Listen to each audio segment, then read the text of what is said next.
Hey, welcome back to the YouTube channel. This is Randy. We're finally getting ready to put this chassis under, I think.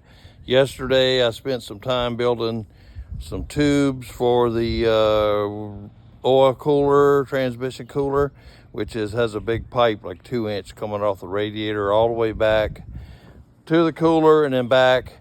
And I'm going to switch it off of me and back to the product. So this is the tubes I made.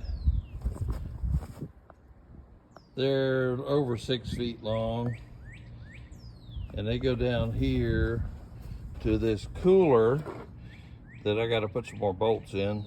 Don't worry, it'll be bolted in. And there's the exhaust system.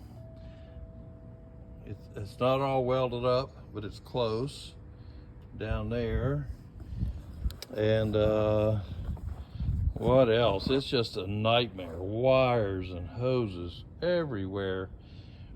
But those pipes for the cooler over there, they run from here to the cooler, underneath the frame, underneath the engine, way down here to the bottom of the radiator. And the cooler used to be up here, but I had to move it up here. I had to move it, for the steering and all that. So that's what I did. None of the radiators finished because I'm still trying to sort out if it's going to go under the hood, and the best way to do it is put it under the hood. Get it in there, let the hood down. See, I got the hood still on the end.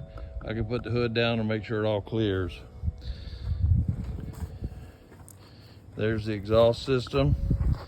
Comes right out of the exhaust brake there. Right down there. Makes a U, goes behind the batteries. Comes out, which will be right behind the entry door. I hadn't put the tailpipe on it yet, because that'll be in the way, going under the bus, because the stairs get in the way. Battery box, got the L16s in it. One more cable to make. I don't have a hydraulic crimper like most of you guys. Those things were not available when I bought a crimper 100 years ago. So my crimper is an old-fashioned beat it with a hammer deal, and it's made by Tweco and was used for welding cables for welding machines and all that stuff. And I got one more cable to make, and here it is. These crimp right down, and here's the crimper. And I originally got this, you can see it says Tweco somewhat. I've had this close to 40 years. I got it new. As you can tell, it's well used, but it does a good job. It really does. Everybody says you can't beat them on with a hammer. Well, yeah, you can. So let me show you how that works, maybe. Okay, there's, if I can do this without knocking the camera off. We're working on the back of the forklift, because this cast iron here is, it doesn't give. So what you do is you put this in there like that. Take this special chisel that's rounded on the end. You put it right there. And hit it. And again. And again.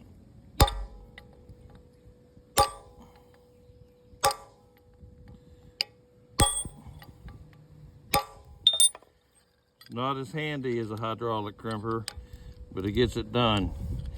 And when I got it, I had a service truck. I was road service basically, and I had to have a truckload of tools. So this is when I worked for a welding supply company. So we had these things in stock. All the pipeline welders, all that, had them in their trucks so they could fix a cable you know, out in the field if need be. I fixed many a battery cable out in the field on the side of the road or in a parking lot with the same machine here.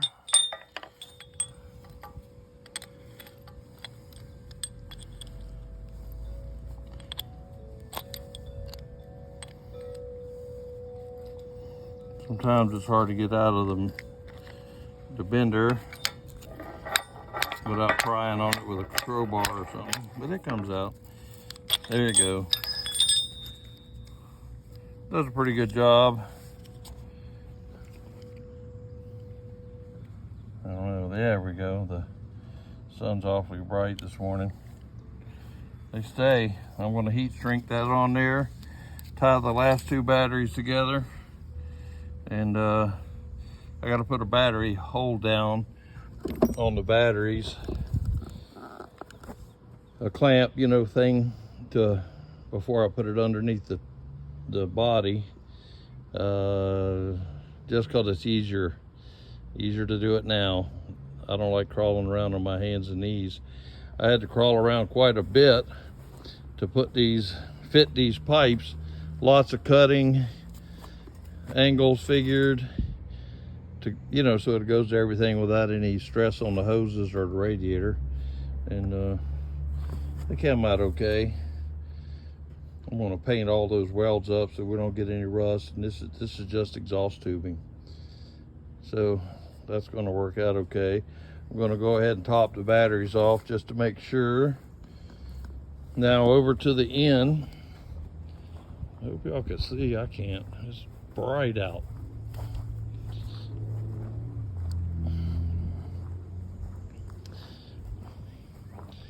So we got to get inside and clean out some of this stuff so I have some room. But you can see how I cut the firewall out.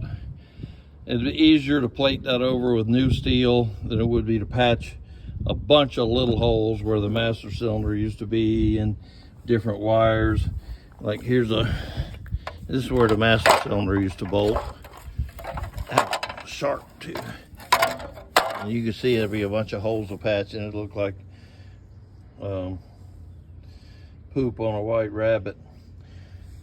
So I got to cut a big hole right back there for the steering box where it's going to come up, and I want to do that this morning and blow some of this dirt out of here, get some of that old carpet out, take the table out. It's way up in there. Make it a little more friendly to work, get rid of all this trash.